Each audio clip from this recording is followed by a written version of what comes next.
তাই তো?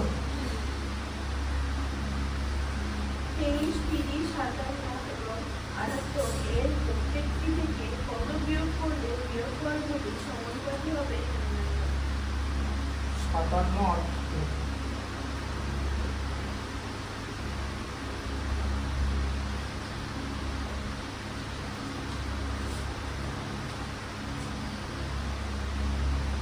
আচ্ছা এবার দেখো 23, 30, 57, 78 কত বিয়োগ করলে, মনে করি বি বিয়োগ করলে 23 মাইনাস বি, তাই তো? বুঝলে? আগের নম্বরটার মতো 30 minus B double is to 57 minus B double is to 78 minus B. ঠিক আছে? 23 minus B by 30 minus B equal to 57 minus B by 78 minus B, তাই তো? আচ্ছা কোনাকুনি গুণ করো, 23 মাইনাস বি গণিতক 78 মাইনাস বি, বোঝা গেল? তাই তো? এই যে ক্রস মাল্টিপ্লিকেশন। হ্যাঁ, 30 মাইনাস বি গণিতক 57 মাইনাস বি। আচ্ছা তাহলে 23 দিয়ে 78 মাইনাস বি কে গুণ, আবার মাইনাস বি দিয়ে 78 মাইনাস বি দিয়ে গুণ, বোঝা গেল? আবার এখানে 30 দিয়ে 57 মাইনাস বি কে গুণ, আবার মাইনাস বি দিয়ে 57 মাইনাস বি কে গুণ, তাই তো? দ্বিতীয় রাশি। ঠিক আছে? দ্বিতীয় রাশিকে প্রথম রাশির কম্পোনেন্ট মানে অংশ দিয়ে গুণ হবে, বোঝা গেল জিনিসটা? আগের অঙ্কটা যেরকম দেখালাম সেম, শুধু প্লাসের জায়গায় মাইনাস। ঠিক আছে, ভালো করে করবে। 78 ইন্টু 23 গুণ করে নাও, কত? 78 ইন্টু 23 দেখো 3 78 কত হয়? 3 70 210, 3 8 কত হয়? 70 আর 8 78 তো, 3 8 24 হয় তো, তা 210 আর 24 কত হয়? 234, তাই তো? আর 78 দুগুণে 156, তাহলে কত হলো? 78 আর 23-এ এখানে 4 6 3 9 17, তাই তো? হ্যাঁ, 1794 মাইনাস 23 বি, তাই তো? আবার মাইনাস 78 বি, মাইনাসে মাইনাসে প্লাস বি স্কোয়ার, বোঝা গেল? প্লাস মাইনাসের ভুল করা মানে কিন্তু এখানে সিলি মিস্টেক্স করা, কারণ অলরেডি তুমি এই অপারেশনটা শিখেছো দীঘার সময় তোমার, এটা কিছু আমি নতুন কিছু শেখাচ্ছি না, বোঝা গেল? এইখানে কিন্তু ভুল করা যাবে না। এই অঙ্কটায় যে ভুল করবে সে সিলি মিস্টেক্স করবে, এমন না যে সে অঙ্ক পারে না, কিন্তু কেউ যদি জোর করে ভুল করে দেয় তাহলে তার অঙ্কের নম্বর কাটা যায়। ঠিক আছে? 57কে 30 দিয়ে গুণ করো, 57কে 3 দিয়ে গুণ করলে 171 হয়, শূন্য বসিয়ে দিলাম, শুধু তো একটাই গুণ করতে হতো। মাইনাস এখানে কত হচ্ছে? Minus 30 B.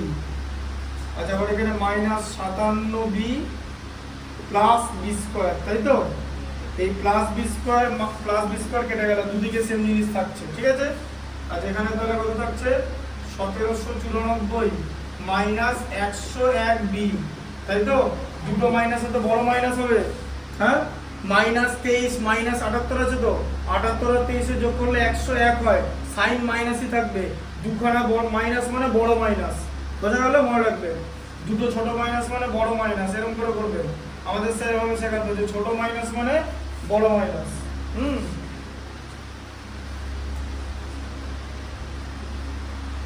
মেয়েদের একরকম ভাবে শেখাতো, ছেলেদের একরকম ভাবে শেখাতো। মেয়েদের এমনি মুখে যেরকম বলেছিল দুটো ছোট মাইনাস মানে বড় মাইনাস, আর ছেলেগুলো বুঝতে না পারলে যারা ছেলেরা ছিল কাছে বসাতো, একদম খুব কাছে দিয়ে মাথায় না গাঁটটা মারতো। ঠিক আছে? ও স্যার হাতে একটা আংটি করতো, জানো তো? হ্যাঁ, গাঁটটা যখন মারতো আংটিটা হতো এখানে ওরকম করে মার খেত, গাঁটটা মারানো সেরকম গাঁটটা মানে মাথায় স্ট্রাইক করে করে বোঝাতো। ঠিক আছে? কি করা যাবে? তখন থেকে আমরা ওই মানে ওই এটা বুঝতে পেরেছিলাম, মানে জেন্ডার ইনইকুয়ালিটি, যে জেন্ডার ইকুয়ালিটি হলো না, সবাইকে মারে না, মেয়েদের মারে না, ছেলেদের মারে।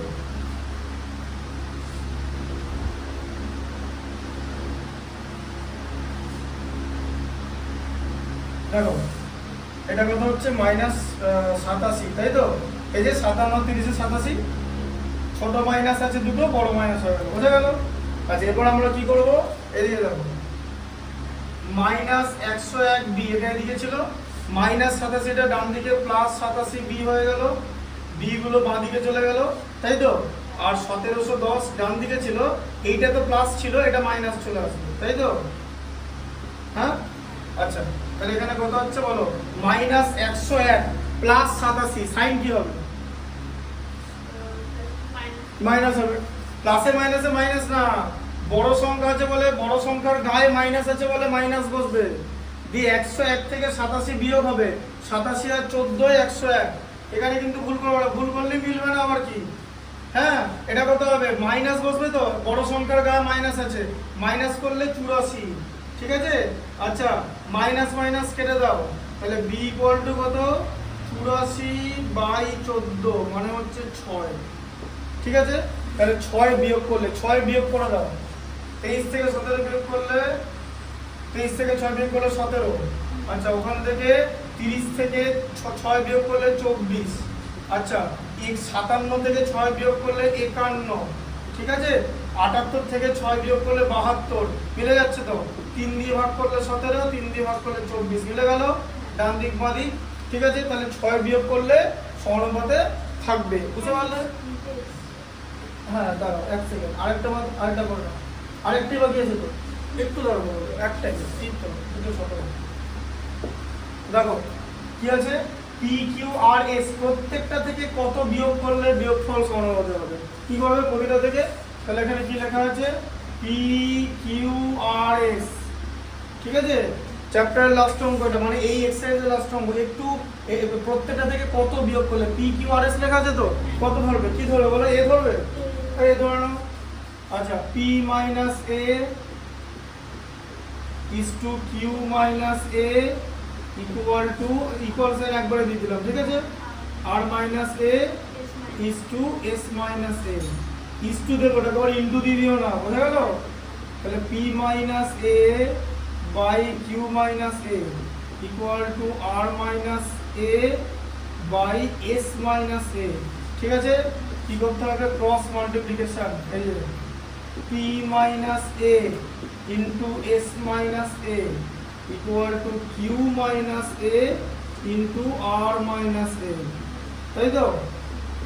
তাহলে p দিয়ে কাকে গুণ করবে, s মাইনাস a কে, আবার a দিয়ে গুণ করবে s মাইনাস a কে, তারপরে বুঝতে পারছো, সেম ম্যাথ ভালো করে দেখো, লাস্ট অঙ্ক কিচ্ছু নেই, শুধু সংখ্যার জায়গায় এখানে অ্যালজেব্রা দিয়ে দেওয়া আছে, বোঝা গেল? আর কিছু দেওয়া নেই, সেম জিনিস, কিছু করার কিছু নেই, q into r minus a, a into r minus a, ঠিক আছে? দেখো না কি হয়, কেসটা দেখো না, বুঝতে পারবে, ps মাইনাস ap, তাই তো? Minus as plus a square, বোঝা গেল? আচ্ছা আবার qr মাইনাস aq, তাই তো? মাইনাস ar, মাইনাস মাইনাসে প্লাস a স্কয়ার, এই জায়গাটা কেটে যাচ্ছে, বুঝতে পারছো প্রত্যেকটা ম্যাথসে? আচ্ছা তাহলে এবার এখানে কি আছে, ps minus ap minus as equal to qr minus aq minus ar। আচ্ছা তুমি একটা জিনিস আমাকে সবার আগে একটা জিনিস বলো, তুমি এখানে কিসের মান বার করবে বলো তো, বলো কিসের মান বার করবে, এখানে কিসের মান, এর মান বার করবে, তাই না? তুমি তো ধরেছো এ বিয়োগ করলে, এর মান বার করবে তো, এ গুলো বাঁ দিকে থাকবে, এ বাদে যারা যারা আছে, যেখানে এ নেই তারা ডান দিকে থাকবে, কারণ এটা তো সংখ্যা হচ্ছে না, এটা এরকম কনসেপ্টে যাবে, ঠিক আছে? আচ্ছা এ একটা এ মাইনাস এপি আছে, এ দেখো এ কিউ আর এ আর, এদিকে প্লাস করে দাও, এ কিউ প্লাস এ আর, এই যে মাইনাস, দুটো মাইনাস প্লাস হয়ে গেল, মাইনাস এপি হয়ে গেল, ঠিক আছে? আচ্ছা এখানে শুধু কিউ আর পড়ে আছে, বাকি দুটোকে দেখো মাইনাস পিএস হয়ে গেল, এটা মাইনাস, আর মাইনাস এস দাও, এপিএস, দুই জায়গায় এ আছে তো, ঠিক আছে? এপিটা লিখেছি, আবার এখানে এস ছিল তো, এ হ্যাঁ ঠিক আছে, মাইনাস এস, অসুবিধা নেই, ঠিক আছে? আর এখানে তাহলে কিউ আর মাইনাস পিএস আছে, ঠিক আছে? প্লাস পিএসটা মাইনাস, আচ্ছা এবার এখানে দেখো কিউ আর মাইনাস পিএস, ঠিক আছে? তাহলে এখান থেকে a common now, a common নিলে কি থাকে, q Q plus R minus P minus S equal to Q R by P S.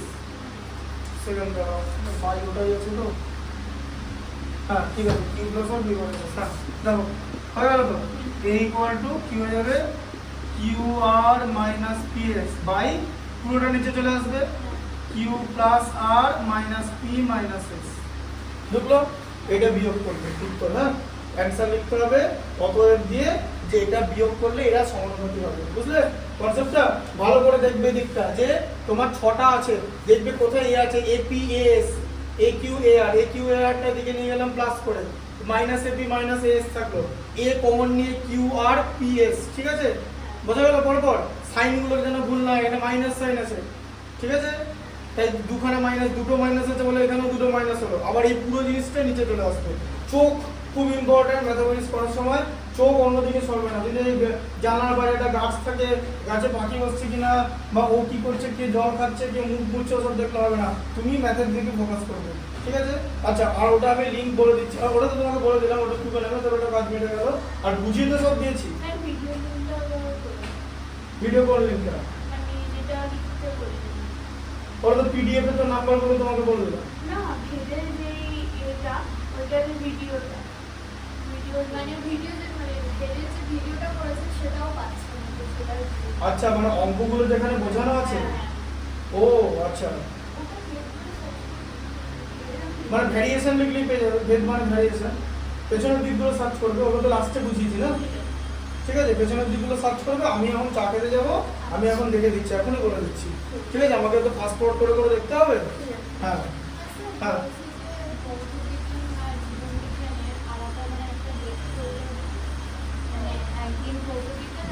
জীবন বিজ্ঞানটা তো এই মাসের মধ্যে শেষ হয়ে যাবে। আলাদা ডেটের আবার কি আছে? আমি তো ওটা আগে করিয়ে দিই। দুটো ডেট দেখো, জীবন বিজ্ঞানটা শেষ হয়ে যাবে, তারপরে শুধু জীবন বিজ্ঞানের কোশ্চেন দেখাবো, বাকিটা ভৌতিক বিজ্ঞানই তো করাবো। আমি তো ওই জন্য আগেই করিয়ে দিই যে জীবন বিজ্ঞানটা একদম কমপ্লিট হয়ে যাবে এই মাসের মধ্যে, মানে জুনের মধ্যে তোমার জীবন বিজ্ঞানটা তো কমপ্লিট হয়ে যাবে। আর তো কয়েকটা পাতা বাকি আছে। ঠিক আছে, এই নেক্সট উইকে, মানে আজকে কত তারিখ? আজকে হচ্ছে তোমার আজকে 10 তারিখ, আর এদিকে আজকে 11 তারিখ। তুমি শনিবার পড়বে, আবার বোধহয় সোমবার করার করছো। আজকে হচ্ছে বুধবার, বৃহস্পতি শুক্র শনি রবি সোম, মানে 16 তারিখ। 16 তারিখ ভৌত বিজ্ঞানের চ্যাপ্টারটা শেষ হয়ে যাবে, মানে ওই তাপের প্রসারণটা। ঠিক আছে, তাপীয় মানে তাপের ফলটা যেটা আছে। আর 16 তারিখ শেষ হয়ে গেল, 23 তারিখ তো ওটা কপিটা করে দেবো। আবার 30 তারিখ জীবন বিজ্ঞান করাবো, মানে জুন মাসের মধ্যে জীবন বিজ্ঞান শেষ হয়ে যাবে। শুধু কোশ্চেন লেখাবো তো আলাদা। আমি তো ওই জন্য জীবন বিজ্ঞানটা করে দিচ্ছি পুরোটা, ওটাই আমার স্ট্র্যাটেজি। তারপর শুধু জীবন বিজ্ঞানের তাও আর আলাদা ডেট আবার কি এই মাসের মধ্যে শেষ হয়ে গেল, আর ডেট কিসের নেবে? জীবন বিজ্ঞান তো দুটো ডেট মাত্র লাগবে, দুটো ডে লাগবে, দুটো দিন। তোমার 14 পাতার মাত্র আছে, 7-14 পাতা দেখবে, 7 থেকে 8 পাতা। আর আবার আলাদা ডেট দেবো, তো পুরো সারা বছর ভৌত বিজ্ঞান পড়াবো। আর জীবন বিজ্ঞানের কোশ্চেনগুলো লেখাবো, তোমরা কোশ্চেন আনসার লিখে নিয়ে আসবে, মানে অ্যান্সারগুলো লিখে নিয়ে আসবে, আমি চেক করে দেবো। সিলেবাস তো শেষ। আর ও যেহেতু পরে ভর্তি এটা করছে, তাই তুমি যে জায়গাগুলো বুঝতে পারবে না জীবন বিজ্ঞানে, সেগুলো আমাকে বলবে। আমরা যেদিন ভৌত বিজ্ঞান যখন পড়াবো, সেই সময় ওগুলো কপিটা করিয়ে দেবো। ওই জায়গাগুলো তোমার তো অলরেডি পড়া আছে, তারপর শেষ হয়ে যাবে। তারপর 14 পাতা আছে, আলাদা ডেটা করবি হয়ে যাবে তোর মধ্যে। হ্যাঁ, আমি একদম স্ট্র্যাটেজি ফলো করে করাই। আমার একদম, আমি ডেট আর স্ট্র্যাটেজি আমি দুটোকে একসঙ্গে রাখি, যে আমি জুন মাসের মধ্যে জীবন বিজ্ঞান কমপ্লিট করে দেবো, কোনো ওখানে ওভারল্যাপিং হবে না।